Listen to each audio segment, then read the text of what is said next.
जब से आईपीएस बनी हूँ टाइम ही नहीं मिलता। पोस्टिंग के बाद आज टाइम मिला है, पूरा बाजार घूमूंगी। कुछ खा लेती हूँ।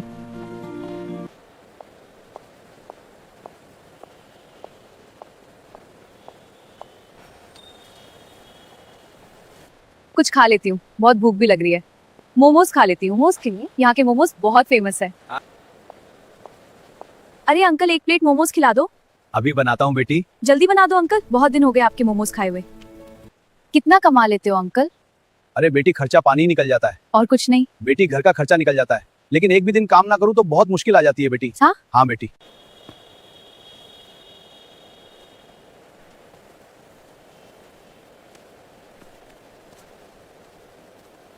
लो बेटा, तुम्हारी मोमोज तैयार है माया। Thank you uncle.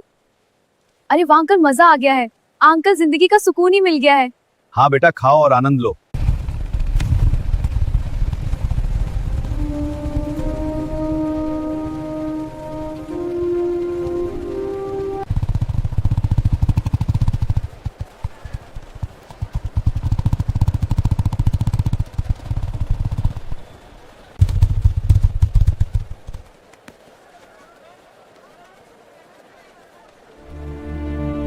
ओ बुड्ढे, चल एक प्लेट मोमोज लगा गरम गरम। ज्यादा टाइम नहीं है, मुझे जल्दी कर। मुझे लेट हो रहा है। जी साहब, बस 1 मिनट जल्दी कर। और हाँ, एक प्लेट मेरी बीवी के लिए पैक भी कर देना। बस 2 मिनट रुक जाओ। अरे जल्दी करो ना, बहुत भीड़ है। हाँ साहब, बस 1 मिनट। बस 2 मिनट रुक जाओ। अरे तू 2 मिनट की जगह 5 मिनट ले ले, पर कच्चे मत दे देना, इतनी भी जल्दबाजी नहीं है मुझे। जी साहब, बिल्कुल ताजा और पका हुआ दूंगा। इंस्पेक्टर साहब, ये मैडम तो रोज रोज आती हैं। ओहो मैडम जी, ज्यादा ही मोमोज खा रही हो। मोमोज जैसी ही हो रही हो। अरे कुछ तो बोलो मैडम, इतना एटीट्यूड तेरी मासूम सी शक्ल पे शोभा नहीं देता। तो फिर ये चेहरा क्यों बिगाड़ रही हो? क्योंकि आप परेशान कर रहे हो। अरे साहब छोड़ो ना। ये लीजिए साहब, आपके मोमोज तैयार हो गए हैं। ठीक है, मुझे चेक करना होगा। सब कुछ बिल्कुल ताजा है साहब। हाँ जी, बिल्कुल फ्रेश। अरे इसमें चटनी तो डाल दे। अभी डालता हूँ साहब। चटनी को बचा क्या घर ले जाने का प्लान है?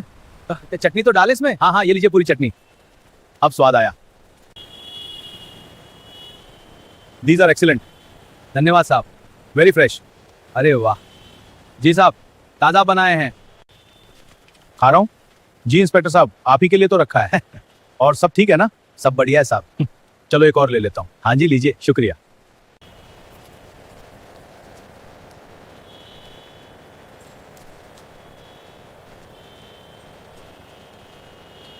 हाँ जनाब, सब बढ़िया है। मोमोज 1 नंबर बनाया तूने। चल अब जल्दी एक प्लेट पैक कर दे। जी साहब, बस 1 मिनट। हाँ, और गरम गरम देना। हाँ जी, तैयार है। ठीक है, ले लेता हूँ।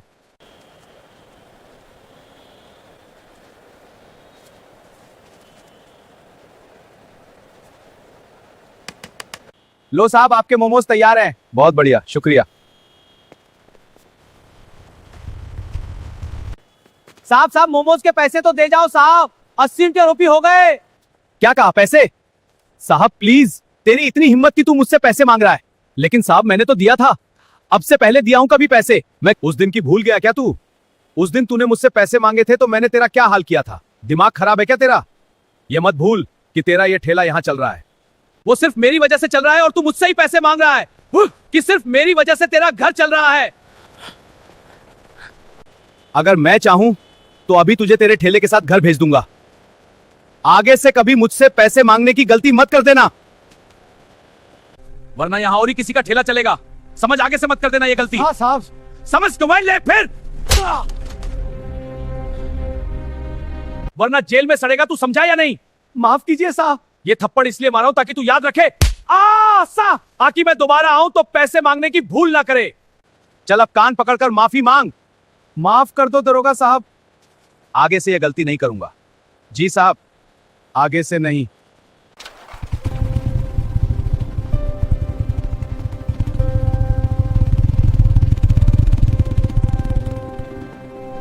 अंकल, उस इंस्पेक्टर ने आपको 1 भी रुपया नहीं दिया? हाँ बेटा, वो तो कभी पैसे नहीं देता। अंकल, क्या आपको कभी पैसे नहीं देता? ये तो बहुत गलत है, आप क्यों सहते हो? छोड़ो बेटा, चलता है। उसने 1 प्लेट मोमोज खाया और 1 प्लेट पैक भी करवाया, फिर भी उसने आपको 1 रुपया भी नहीं दिया। ऐसा क्यों अंकल है? उसने आपको एक थप्पड़ भी मारा और आपको अपमानित भी किया। क्या आपके बीच पहले से कोई लड़ाई झगड़ा है? मुझे साफ साफ बताओ अंकल। अरे ऐसा कुछ नहीं है बेटी, हमारे बीच लड़ाई झगड़ा क्यों होता भला? अब आपको क्या ही बताऊं बेटा। ये दरोगा कभी भी मोमोज के पैसे देता ही नहीं है। जब भी पैसे मांगता हूं तो इसी तरह हर बार डराता है, धमकाता है। अगर तूने पैसे मैं मांगे तो तेरा ठेला उठा दूंगा, तुझे जेल में डाल दूंगा, तेरे सारे परिवार को गिरफ्तार कर लूंगा। इसीलिए मैं कभी इससे पैसे नहीं मांगता बेटा, और अगर कभी मांग लेता हूं तो यही सब हाल होता है जो आज हुआ था। अब तू ही बता बेटा, मैं क्या ही कर सकता हूं। गरीब हूं बेटी, सब कुछ सहन पड़ता है, घर चलाने के लिए सहता हूं ये सब। अगर एक भी दिन काम छोड़ दें तो भूखे रहने की समस्या आ जाती है, इसलिए इनसे पंगा नहीं ले सकता बेटी मैं। ये ताकतवर लोग हैं। इस महंगाई में कमाई तो पहले ही नहीं होती और ऊपर से ये लोग और 50 का चूना लगा जाते हैं। जिंदगी झंड है साली। अगर ऐसा होता है तो आप लोग इसकी शिकायत क्यों नहीं करते? क्या आपने कभी इनके खिलाफ कोई कदम उठाया है? आपको इसकी शिकायत करनी चाहिए। कैसी बातें करती है बेटा, हमारी गरीबों की कौन सुनेगा? अगर हम कंप्लेन करने जाएंगे तो उल्टा हमें ही अंदर कर देंगे। तुम नहीं जानती बेटा, ये दरोगा बहुत खतरनाक आदमी है, इसकी पहुंच बहुत ऊपर तक है, इसके खिलाफ कोई नहीं जा सकता। अब ये इंस्पेक्टर इस एरिया का बादशाह बना हुआ है, लोगों में पूरी गुंडागर्दी फैला रखा है। वो पावर का गलत फायदा उठा रहा है। अब और नहीं बहुत हो गया इसका। मैं इस इंस्पेक्टर को बताऊंगी कि वर्दी का असली मतलब क्या होता है। अब सिर्फ नया होगा। इस पुलिस की वर्दी में छुपे गुंडे को नहीं छोड़ूंगी मैं, इसका आतंक खत्म करूंगी मैं। शांत हो जाओ बेटी, तुम उस इंस्पेक्टर का कुछ भी नहीं कर सकती। वो बहुत ताकतवर आदमी है बेटी, उससे टक्कर मत लेना तुम। अगर तुम उसके खिलाफ कुछ भी कंप्लेन करोगी तो वो उल्टा तुम्हें ही अंदर कर देगा। हम उस दरोगा को नहीं जीत सकते बेटा। आप तो ये बताओ अंकल, क्या वो दरोगा रोज ही आपके पास मोमोज खाने आता है? अब तो वो डेली ही आने लग गया है। अगर वो खाता नहीं है तो पैक करा ले जाता है, पर आता जरूर है। आप कल एक काम करना, कल आपका ठेला मैं संभालूंगी और मोमोज बेचूंगी। फिर देखती हूँ वो दरोगा पैसे कैसे नहीं देता है। अरे नहीं बेटी, वो तुझे भी पैसे नहीं देगा। अगर तुम ज्यादा जबरदस्ती करोगी तो वो तुम पर भी हाथ उठा सकता है। उसका क्या? मैं तुम्हें यह सब नहीं करने दूंगा। मेरे चक्कर में तुम्हें और मार पड़ेगी। मैं उसे जानता हूं बेटा, वो बहुत खराब है। देखो अंकल, मैं आपको सब कुछ सच सच बताती हूँ। मैं कोई आम औरत नहीं हूँ। मैं इस जिले की आईपीएस नेहा कुमारी हूँ। मैं चाहती तो उसे उसी समय गिरफ्तार कर सकती थी जब वो आपसे बदतमीजी कर रहा था, लेकिन मैं सब कुछ देखना चाहती थी। अब आ गया है इस इंस्पेक्टर को उसकी असली औकात दिखाने का।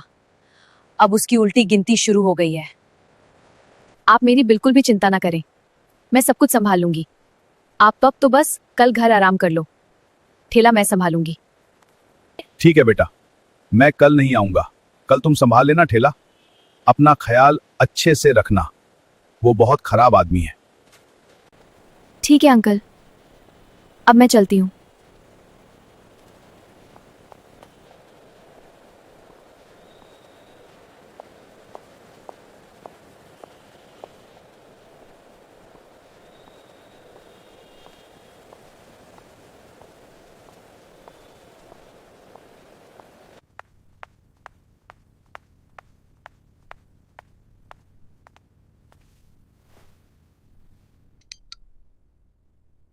हेलो राहुल, मैं कल ऑफिस नहीं आऊंगी। सारा काम तुझे ही संभालना है। जी मैम, मैं सब संभाल लूंगा। वैसे मैम, अचानक से क्या काम आ गया? सब नॉर्मल तो है ना? वैसे कोई दिक्कत वाली बात नहीं है, वैसे ही कोई नॉर्मल काम है, तुम संभाल लेना। जी मैम, मैं सब संभाल लूंगा।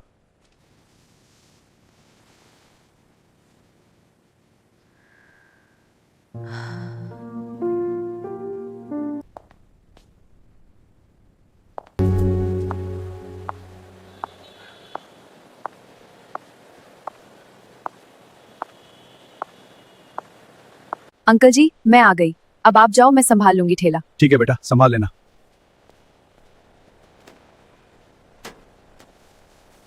आज देखती हूँ उस इंस्पेक्टर को कैसे पैसे नहीं देता है। आज का वो हाल करूंगी जो वो कभी नहीं भूल पाएगा।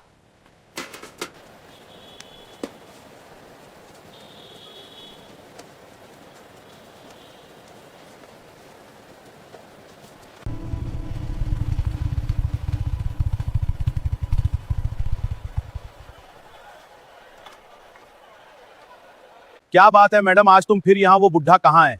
आज मेरे डर से भाग गया। क्या गांज लगता है तू मेरे लिए ही आई है? कुछ बोलती क्यों नहीं, छुप क्यों है? कहाँ गया वो बुढ़ा? फालतू की बात मत कीजिए, थोड़ा इज्जत से बात करें। वो मेरे पापा हैं, आज उनकी तबीयत खराब है, इसीलिए आज मैं आई हूँ। आप फालतू की बात मत कीजिए। आपको क्या चाहिए ये बोलिए। बिना मतलब की बात करने का समय नहीं है मेरे काय पास। इतनी अकड़ क्यों दिखा रही है? तो चल जल्दी, एक प्लेट मोमोज लगा। मेरे पास भी फालतू समय नहीं है। जी इंस्पेक्टर साहब, बनाती हूँ। लीजिए, तैयार है। वाह क्या स्वाद है। हाँ जी, बिल्कुल ताजा। अरे वाह, बॉडी में जान आ गई। कितना बढ़िया आनंद आ रहा है। एक और। वाह, मजा आ गया। वाह, तूने तो उस बुड्ढे से भी ज्यादा स्वादिष्ट मोमो बनाए हैं। वाह, तूने तो उस बुड्ढे से भी ज्यादा स्वादिष्ट मोमोज बनाए हैं। हंसी। मजा आ गया। इतने स्वादिष्ट मोमोज मैं पहली बार खा रहा हूँ। धन्यवाद साहब। लगता है ये तेरे हाथ का ही जादू है लड़की। तेरे हाथों के मोमोज की तो बात ही अलग है। चल अब एक प्लेट घर के लिए भी पैक कर दे। जी इंस्पेक्टर साहब, अभी बनाती हूँ। ठीक है, चलता हूँ। जी सर। रुकिए इंस्पेक्टर, मोमोज के पैसे दीजिए। आपने अभी रुपए नहीं दिए। है क्या रहा? क्या आप बहक रही हो? ये क्या कहा तूने? तू मुझसे पैसे मांग रही है? एक इंस्पेक्टर से पैसे मांग रही है तू? तेरी इतनी हिम्मत! कल देखा नहीं था क्या तूने? तेरे पापा ने मुझसे पैसे मांगे थे तो मैंने उसका क्या हाल किया था? भूल तो नहीं गई तू? आप मुझे आंख क्यों दिखा रहे हो सर? मोमोज खाए हो तो पैसे तो देने ही होंगे। कोई फ्री में थोड़े बंट रहे मोमोज यहाँ, पैसे तो देने ही होंगे। कोई फ्री में थोड़े बंट रहे मोमोज यहाँ। चाहे कोई पुलिस इंस्पेक्टर हो या कोई भी हो, यहाँ किसी के फ्री नहीं मोमोज। पैसे सभी को देने होते हैं, समझे या नहीं? आप बिना पैसे दिए नहीं जा सकते यहाँ से। मोमोज के पैसे तो तुम्हें देकर ही जाना होगा। जल्दी पैसे दो, आंखें मत दिखाओ। कल देखा नहीं था क्या तूने? तेरे पापा ने मुझसे पैसे मांगे थे तो मैंने उसका क्या हाल किया था? गुंडों की तरह बात मत करो साहब। पुलिस हो, पुलिस बन के बात करो। आपका काम हमारी सेवा करना है, ना कि डराना धमकाना। पुलिस की वर्दी पहनकर आपको यह सब बोलना शोभा नहीं देता। हम लोग गरीब लोग हैं, कमाते हैं तो कहते हैं, वरना भूखे रहना पड़ता है। ए लड़की चुप हो जा। हमें मत सिखा हमें क्या करना चाहिए क्या नहीं करना चाहिए। ज्यादा बोलेगी तो तुझे अंदर कर दूंगा, समझी? मैं तुझे एक भी नहीं दूंगा, और अगर तू भी ज्यादा अकड़ दिखाएगी तो तेरा भी वही हाल करूंगा कि तू मोमोज बनाना भूल जाएगी। देखिए इंस्पेक्टर, मुझसे बहस मत कीजिए। हम लोग इतनी मेहनत करके जैसे तैसे अपना घर चलाते हैं, फिर भी तुम जैसे लोग नहीं जीने देते हैं। ज्यादा होशियार मत बन, समझी? मैं तुझे मोमोज के 1 रुपया नहीं दूंगा। देखता हूं तू कैसे लेती है मुझसे पैसे। शर्म नहीं आती तुम्हें? सरकार इतनी तनख्वाह दे रही है, फिर भी तुम गरीबों का हक मार रहे हो। मर जाना चाहिए तुम जैसों को। बहुत जुबान चल रही है तेरी। रुक, तुझे अभी बताता हूं। इस बार आईपीएस मैडम का धैर्य टूट गया। उसने कड़कती आवाज में कहा, आपकी इतनी हिम्मत कि आपने मुझ पर हाथ उठाया। अब आप नहीं बचेंगे। अब देखो मैं क्या करती हूं। मैं अभी के अभी तुम्हें सस्पेंड करती हूं। आज से तुम यह वर्दी नहीं पहनोगे। इंस्पेक्टर ने उसे झिड़कते हुए कहा, अच्छा तो तेरे कहने से मैं सस्पेंड हो गया। पागल लड़की, मेरा दिमाग मत खराब कर, समझी? लेकिन अगले ही पल जब उस महिला ने अपना परिचय पत्र निकाला और अपनी असली पहचान उजागर की, तो इंस्पेक्टर के पैरों तले जमीन खिसक गई। वह कोई आम लड़की नहीं बल्कि इलाके की नई आईपीएस ऑफिसर थी। इंस्पेक्टर का सारा घमंड पल भर में हवा हो गया। उसकी आवाज कांपने लगी और वह गिड़गिड़ाते हुए बोला, मैडम मुझे माफ कर दो। मुझे नहीं पता था कि आप आईपीएस ऑफिसर हैं। Sorry madam. मैडम मुझे माफ कर दो, मुझे नहीं पता था कि आप आईपीएस ऑफिसर हैं। मैडम मुझे नहीं पता था तुम आईपीएस हो। प्लीज मैडम मुझे माफ कर दो। मेरे से बहुत बड़ी गलती हो गई मैडम। प्लीज मैडम मुझे माफ कर दो। मुझसे बहुत बड़ी गलती हो गई। अब से ऐसा नहीं करूंगा मैडम। प्लीज मुझे एक मौका दे दीजिए। मैं आपके आगे हाथ जोड़ता हूं। आईपीएस ऑफिसर ने उसकी एक ना सुनी और कठोरता से कहा, जैसा तुमने काम किया है, माफी तो तुम्हें बिल्कुल नहीं मिलेगी। अब सिर्फ तुम्हें सजा मिलेगी। तुमने बहुत बड़ी गलती की है। तुमने अपराध किया है और अपराध करने वाले को सजा जरूर मिलती है। तुमने वर्दी का गलत इस्तेमाल किया, इसलिए तुम्हारे खुद के गुरूर ने ही तुम्हें तोड़ा है। इसके बाद आईपीएस मैडम ने अपना फोन निकाला और थाने में कॉल किया। रमेश, तुम 2 हवलदारों को लेकर गाड़ी के साथ तुरंत बाजार आओ। कुछ ही देर में पुलिस की जीप सायरन बजाते हुए वहां पहुंच गई। 2T3 हवलदार गाड़ी से बाहर निकले। आईपीएस ऑफिसर ने अपने हवलदारों की तरफ देखा और इंस्पेक्टर की ओर इशारा करते हुए एक सख्त आदेश दिया, पकड़ DDH लो इस इंस्पेक्टर को। पूरी हो गई इसकी ड्यूटी सदा के लिए। Subscribe this channel and press the bell icon.